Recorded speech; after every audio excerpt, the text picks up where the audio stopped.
Hey, yo, check this out. We got a real great service provided for you right now. If you're a serious artist looking to perfect your craft, get your music out there in front of millions and millions of views, then look no further than right here. Hip Hop News Uncensored, Raw Hip Hop News, and the Uncensored True podcasts are now running specials to promote your product. If you're serious about promoting your product on YouTube, email me right here at dlsmediainc1@gmail.com or my brother OGod at hiphopun.com for further information. If you're serious about your craft, very affordable pricing. Let's go. Wait no further. Look into it right now. Emails in the description box. Hit us up. You already know. Welcome to another episode of the Uncensored Truth Podcast. I'm your brother OGod from Hip Hop News Uncensored, and sitting across from me is my co-host. What it do? What's good? It's your brother SamAnt, Raw Hip Hop News. We're in the building again. Another episode of the Uncensored Truth Podcast. We're proud to be here. Shout out to everyone on SoundCloud, YouTube, on your various platforms watching. Oh God, what's good, my brother? What's going on, man? Just happy to be in here. Once again, we had a little pre-podcast meeting. We talked about a lot, of stuff. So that was dope. We're going to put that out for the people. We also want to encourage the people to go into the description box and follow our new Uncensored Truth Podcast Instagram page. That's right. The Uncensored Truth Podcast Instagram page is now up.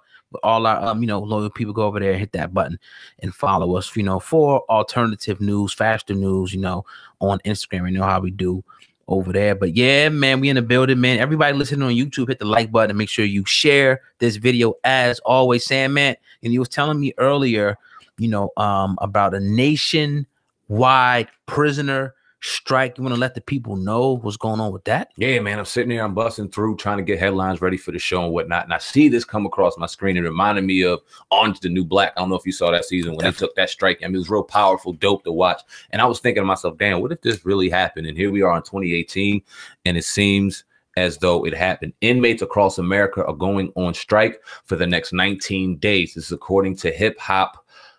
Where we at? Hot New Hip Hop. Excuse me, my bad on that. Prisoners in 21 American cities started their 19-day strike yesterday on the anniversary of the killing of George Jackson, a jailed African-American activist. Inmates are describing their prison conditions as modern-day slavery, and they have outlined 10 national demands on the Incarcerated Workers Organization Committee website for immediate improvements. Some of these demands include being paid the minimum wage in their state, for prison labor, voting rights for ex-felons to be reinstated, and over sentencing and parole denials of Black and brown humans. The strikes are being facilitated by Jailhouse Lawyers Speak, a network of imprisoned people rights activists based out of Lee Correctional Institution in South Carolina, where 7 inmates died in April of this year during a riot. During their strike, prisoners are refusing to work, organizing sit-ins, putting on pause on their commissary spending, putting a pause on their commissary spending, and refusing to eat in some instances. What do you think about this? Oh God, I salute it.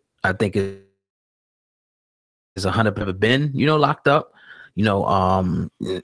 prison, county, whatever, same shit, it's different similarities and differences, but it's just like the ultimate thing is your freedom's taken away from you. And good book to read out there if anybody really wanting to get into, the whole prison industrial complex is Michelle Alexander's book, The New Jim Crows. There's a lot of books out there, but that's a good one. That's real modern day slavery, 100% accurate. First, let's go down the line. Let's go down the list. A small list. We can go all day with this. The salaries. You got prisoners, in there, producing, things for pennies on a dollar. Then they even flipped it now, the system, where it's now prison for profit. Now you got these states, trying to, intentionally run up numbers and fill these beds in prisons, man. It's crazy. These budgets that they got for prisons popping up all over. And that, like I said, we can go on for hours, about, the conditions in, the prisons, and the whole nother side of this thing is a lot of nonviolent drug offenses. Nobody's ever been hurt. A lot of guys doing a lot of time. And the thing we gotta look at here is the free and exploitable labor. The free and exploitable labor. When you talk about the correlation to slavery, you got your slaves. They're producing a certain dollar amount of work whether it be they getting, for example, $1 million jobs, but you paying these people pennies on a dollar to do for example, if you had to pay people that weren't in jail to do these type of jobs, that you would have to pay them $20, $30, $40 upward per hour, where you could pay somebody 42 cents an hour. That's slavery. I don't give a fuck what they done. Nobody deserves to be, subjected, to that. So yeah, don't do shit. I wouldn't do anything. You know what I mean? Don't. And then the commissary system. Let's go. We can throw all day with this shit. I mean, well, you brought it up. Yeah. The 13th Amendment. It's very simple. Neither slavery nor involuntary servitude, except as punishment for crime, whereof the party shall have been duly convicted, shall exist within the United States or any place subject to their jurisdiction. This was created in 1789, about the time slavery was abolished, where you have a bunch of free slaves running around. What are white people to do? Let's figure it out. Let's create a jail system where we can say that you're free, but if you're convicted of a crime, and any fucking crime we say that you're convicted of, you look at a woman, you look at a white woman, you do this, you do that, whatever you did it or not, we could throw you in jail. And now under our constitution, how about if you can't find work? They put you in jail. But go ahead. Go ahead. I mean, hey, anything that they say, flip the fucking coin. You walking with brown shoes, whatever they feel like doing. Under their law now, you're free, but if we feel like putting you under jail and now making you a slave, we can. These have really not been revised. It was revised around 1992, but we still are under the same law, same code. The statistics are clear. We all know the statistics of African Americans in jail right now are substantially higher than any other race in this country combined. It screams out what's going on, and like you said, salute to these inmates out here. Now, we're not talking about the murderers, the rapists of children, the rapists of women, people that deserve to be behind bars, no matter what color you are. If you do a crime of heinous like that, if you take life or you take a woman or you take a child, you deserve to be behind bars. We're talking about non-violent, non-offensive crimes, drug use, which deserves more of counseling and rehabilitation as opposed to enjailment and slavery, as you know what I mean. But let's talk about the cities though. I want to talk about the cities that are participating in this. Seattle, Portland, Sacramento, San Jose, Corona, Los Angeles, Philadelphia, Atlanta, Black Mountain, Brooklyn, New York, people. Now the protest is scheduled to run through September the 9th, on the 47th anniversary of the massacre at Attica Correctional Facility. Saying, man, do you see this getting them anywhere? We see Meek Mill, working with the co-owner, the 76 is trying to get some reform. You see people actually trying to work at, some type of reform, in the prison system. Do you see this getting them anywhere? The prisoners doing this? The more attention it gets, the more result we'll see.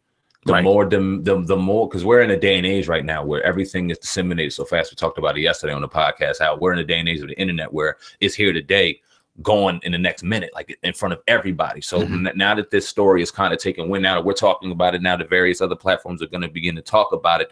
It's going to gain the attention, and something's going to have to be done. When you start talking about states and in various states, the ones that you mentioned, these inmates within these states, how did they seem to come together, which is amazing, and do this together. You're going to see James Lee Johnson, professor of law at the University of Florida.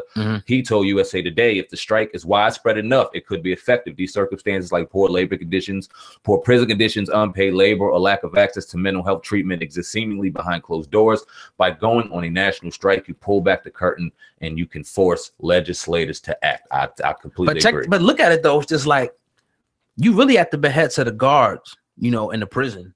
That's no doubt. Yeah, they they got the control to do whatever they want. They killing people. There's all types of stuff that's going on, behind the walls. Brothers can tell you, just go up the street, talk to a brother, probably a family member, say, this is what happened behind. It's a whole bunch of corruption, going on. So my thing is, it's just like any workforce, and we talk about the NFL, stop fucking working. All you gotta do is just stop, and you got the power. What they can't, you got the, it's power in numbers. So I definitely salute, this, act.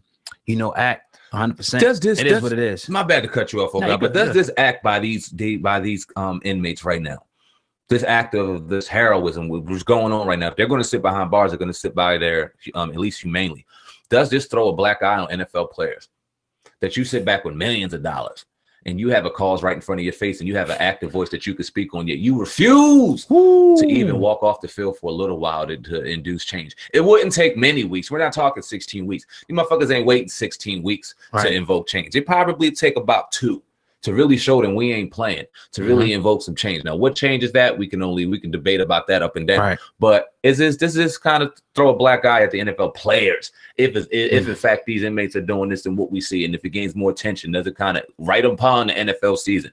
Does it make the NFL players look bad? I think, it does. A lot of people go back and forth, it's like, oh, you can't compare the two, but it's just like, my thing has been, I think that they should sit out. We said that they should wait, to the first game of the season, whatever. Everybody still do the flag salute and just don't play. All the top players, just don't play until something happens. I mean, I know it sounds crazy, but in order to get radical change, you got to do something radical. Imagine that on national TV. Imagine that. Imagine that. If you don't like it, and a lot of people are throwing it out there, that threat, it's an open threat. If you don't like it, don't play. If you don't like it, don't play. Fuck it. What if they win? Okay. Yeah. I mean, a lot of them are sitting on, like you said, your prime. We're not asking the dude on the practice squad that's making $100,000 to walk off the field. We're not asking someone that's in threat of their job to walk off the field. We're asking the ones that are on the front line, financially stable, ready. The ones that really make an impact on the fantasy fucking stats and the money that's going into the NFL. What if they decided as soon as the whistles blew and they said, go, they didn't go nowhere? That would really bring on some change. No doubt. Millions of dollars would be lost instantly. And shown on national TV, oh my God, could you imagine that story? It'd be crazy. Yeah. So, do what y'all do, man. Again, salute from the Uncensored Truth podcast. That was a dope story that SamAnt brought up, though. But everybody listening, man, especially on YouTube, go ahead, hit the like button and make sure that you share this video. Also, special announcement. Please go follow our Instagram page, the Uncensored Truth podcast Instagram page just put up today. The link will be in the description for that as well. SamAnt, do both of us a favor right now. Hit the link in the description box and purchase your very own official Viral Hip Hop News New Era Snapback hat. Available on eBay. Links in the description box right now. Don't miss out. Grab them while supplies last. Official Viral Hip Hop News hats, the first of many apparel courtesy of Viral Hip Hop News. Grab it right now while it's hot. Appreciate each and every one of y'all.